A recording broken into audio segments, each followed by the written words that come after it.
I was a single dad, man, for a while.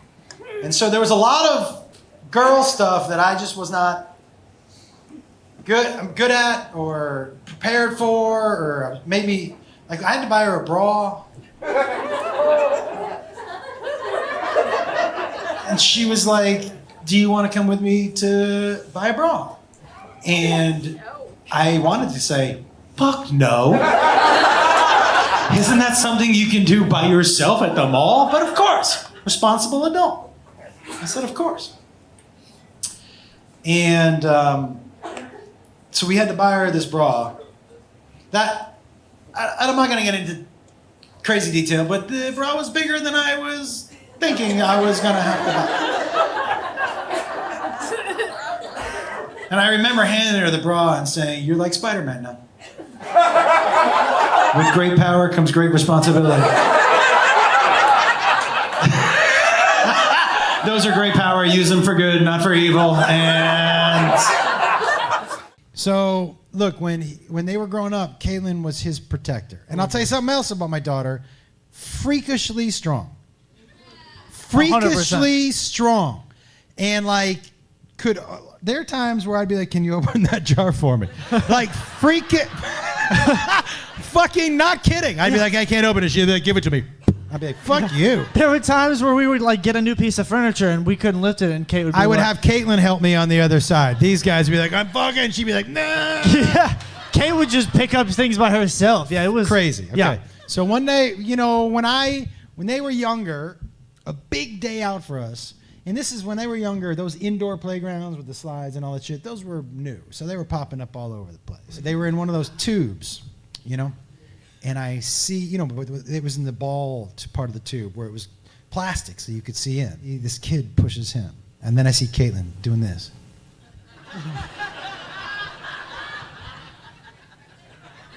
And now he's probably 3, which puts Caitlin at 5.5 or 6. Yeah. This boy was 10. She's going like this, and he goes, and she just goes, psh. His face turned my way in the window, and it was just tears coming out of this kid's face. You know what she did? She hugged him. They came back down to the table. I go, Kate, what was that? And she goes, well, he was picking on Jacob. And I told him, you don't pick on my brother. You don't pick on my brother. And he goes, what are you going to do? And she goes, he asked me that, so I showed him. And she said, she hugged him and said, you'll win a fight someday. Nasty. Can I tell you something else my daughter used to do? So, look, we had no money when I was single raising them. And so we would go out to eat once a month. And on that night, everybody gets to stop into 7-Eleven and get a dessert. Okay? And because where we would eat, the desserts would be too much, but we could buy a pack of gum or whatever. And so we go to P.F. Chang's. Kids want to go to P.F. Chang's. And we're eating, and I look at Caitlin after dinner, my daughter. She's probably 6.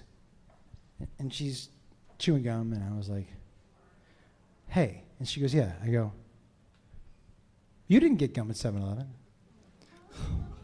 And she goes, no. I go, where'd you get the gum? She goes, it's the P.F. Chang's gum. I was like,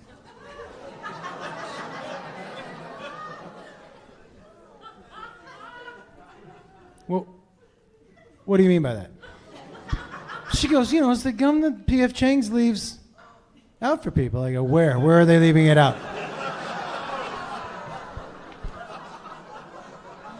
And she goes, right here under the table. I was like, ah. And apparently I'm the dumb one. She said, anytime you see me chewing gum at a restaurant, it's the restaurant gum. And I was like,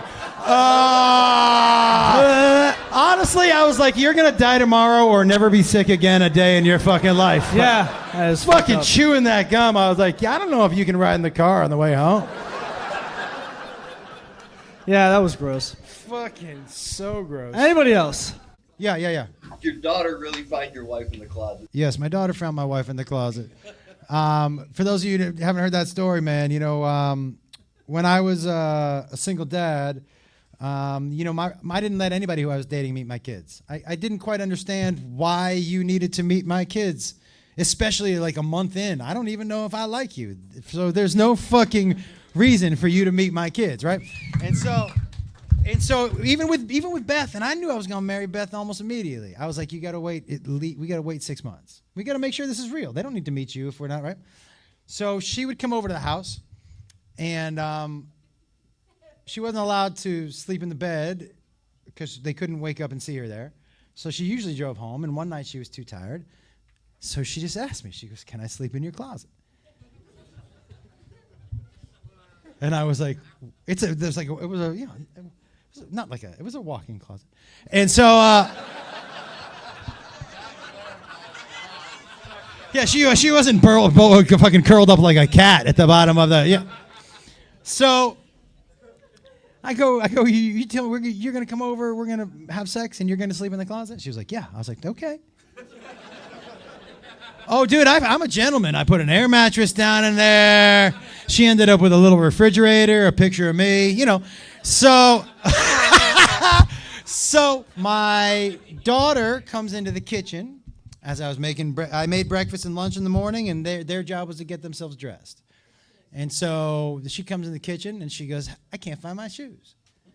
And I said, babe, they're somewhere. She goes, I've looked everywhere. I go, you haven't looked everywhere. Go look everywhere. That's right. So she came back about 3 minutes later. No expression on her face. And she goes, yeah, I go, what's going on? She goes, I still can't find my shoes, and there's a stranger sleeping in your closet. And I was like, okay. I go, I'll help you find your shoes. But and this is, by the way, when I knew my daughter is a straight ride or die. Because I said to her, she was walking out of the kitchen, I go, babe, just out of curiosity, there's a stranger sleeping in my closet, and that's all the reaction I get? And on the way out of the kitchen, she looks at me and she goes, it's your closet, Daddy. None of my business what happens in your closet. I was like, I'm going to bury a body with this bitch. She's fucking ready. The only problem I ever had with my daughter is that she's been smarter than me since she was 6. And like half the time when we're sitting in our living room, I didn't understand a word that was coming out of her mouth. Like we'd be in my living room, I'd be like, what's up, baby? She's like, oh my God, Daddy. Oh my God, Daddy. Oh my God, Daddy. It's like having a dolphin in my living room, right? She came home one day and she was like, oh my God, Daddy, I have to tell you something so important. Oh my God, Daddy. Oh my God, Daddy. Chris tried to kiss me. I told him I wasn't sure if I was allowed to do that. I had to go home and ask my daddy. And I said, you know what, babe? Thank you very much for asking.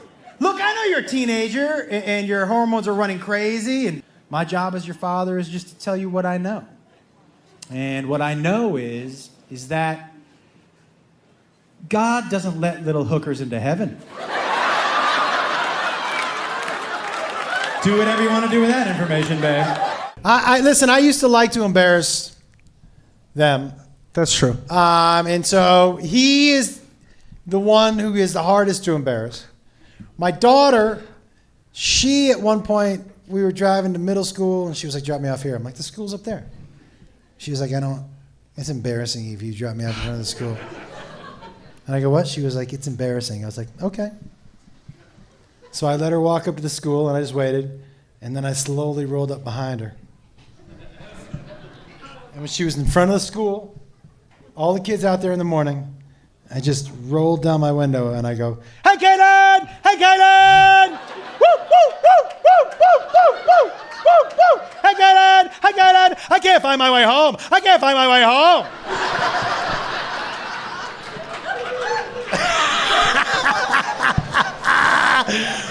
And she learned a valuable lesson. And that lesson was, don't tell him what bothers me. Ever. You learned that lesson fucking fast in our household. Oh, dude, if something bothers you, I will wear it out until it doesn't bother you anymore. The best joke I ever played on my kids. I'll tell you why this is my favorite, and then we got to wrap it up. I'll tell you why this is my favorite. Because I didn't even pull it on them. They pulled it on themselves. We were at Petco, and my daughter walks up to me. She was probably 5 or 6. And she walks up, and she's just, I know I didn't eat my breakfast. I know I didn't eat my breakfast. And I promise you when I get home, I will eat my breakfast. I promise you. But can I have a cookie? And I go, babe, I don't have any cookies. I didn't bring any cookies. It's morning time. She goes, no. I want one of the Petco cookies. Cruel. And I go, show me what you're talking about. Show me right now. Now, for those of you who have never been out of the house before to a Petco, what you don't know, they have these big, giant open bins of dog treats, and some of them look exactly like chocolate chip cookies. So she walks up and she goes, I go, you want to eat that cookie? And she goes, and I go, okay. I was pissed. Dude, because he ate his breakfast. He was like, I ate my breakfast. I ate my breakfast. He was like 3, stomping around. I ate my breakfast. And he was like, I want a cookie. I go, no, yeah, you don't get so loud about it. You want a cookie? And he goes, yeah. I go, okay. Now, my oldest son is probably 7 or 8, and he's looking at them, but he's not taking his eyes off of them. And he's talking to me, and he goes, that's dog food, right?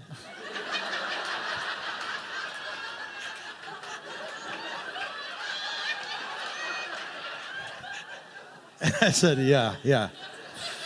And then I said to him, do you want a cookie? We were poor, man, so It was a cruel trick. My rule at my house was that, like, yo, man, if I give you a treat and you don't finish it, you don't get that treat again. Well, I didn't think of these as treats. I thought of them as a joke. But they thought of them as treats, so they both just popped them in their fucking mouths. And I was like... And if I had to not choose one word to describe a Petco cookie, ladies and gentlemen, it's moist. Yeah. Them motherfuckers are It took a long time for them to chew that. Yeah. By the way, for those of you who aren't laughing are either children or don't have kids. When my daughter was 6.5 years old, we bought her a cat. And she said, I'd like to write a poem about that cat and read it at the talent show. And I was like, that's a great idea. My daughter, the most creative out of the kids, amazing, man. You would like put mac and cheese down in front of her and she would give you a mac and cheese dance, or, do you know what I mean? Or if you gave her a doll, she would write a play for it and be in the living room a half an hour later, you know? And so she said, I'd like to write a poem about the cat and read it at the talent show. So this is the poem that my daughter read at a talent show in front of the entire school. I just put it to music.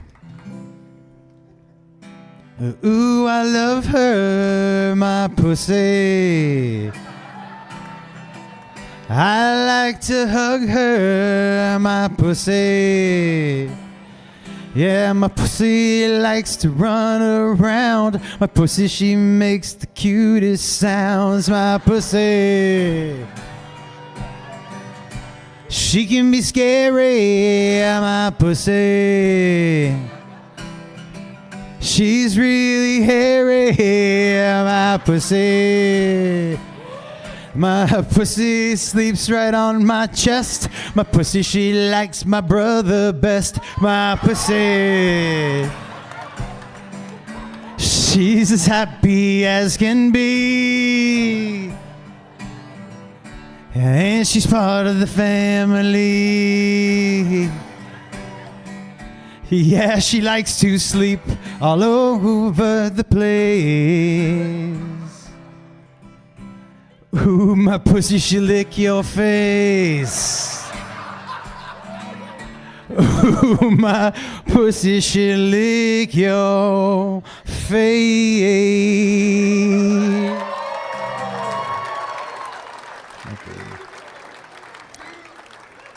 So we're just sitting in there, and she opens with, ooh, I love her, my pussy, and I turn to my wife, I'm like, hey, we gotta go. She said, why? I was like, the chorus is my pussy, like, we gotta get out of here, you know what I mean? And she goes, if we leave, she's gonna be humiliated. I go, yeah, but if we stay, we're gonna be humiliated. But we stayed, my wife's a better person than I am. And so we're waiting outside for the kids to come out, but all the parents come out first. And man, we live in a generation with some judgy fucking parents. Streaming out of that auditorium, just walking past us like.